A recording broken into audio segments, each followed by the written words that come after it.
කවුරුත් දෙයට නල්ලට අරගෙන අපි වන්දනා කරමු ආදරණීය අම්මට.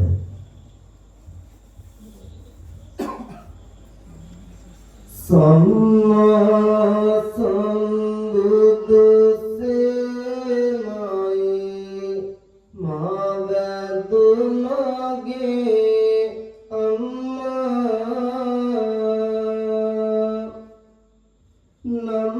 නම්මාගෙන දෙකන පුරා රස කිරි පෙව් අම්මා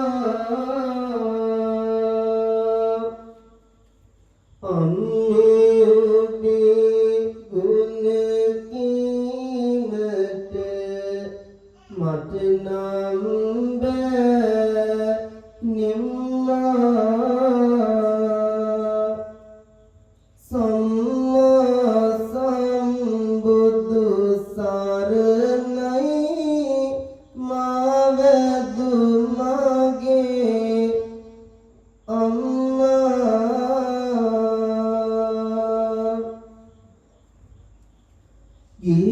ගියායත පිටිසරගම් වෙලට පියා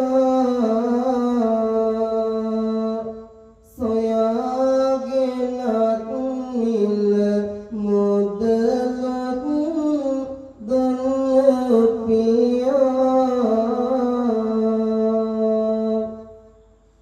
මේ ආකාර සැපතක් මට දුන්නු පියා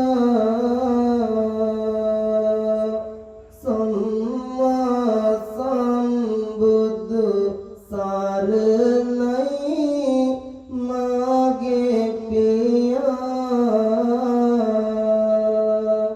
පින්වත්නි, අම්මා තාත්තා කියලා කියන්නේම සසරක්මයි. ඇයි අම්මාට තාත්තාට මම සසරක්මයි කියලා කිව්වේ? ඔයත් අහලා තියෙනවද? අපේ ලෞතර බුදුහාමුදුරුවෝ අද මේ වගේ බුද්ධ රාජ්‍ය ලබන්නට අම්මා කෙනෙක්ගේ වචනේ හේතුණා.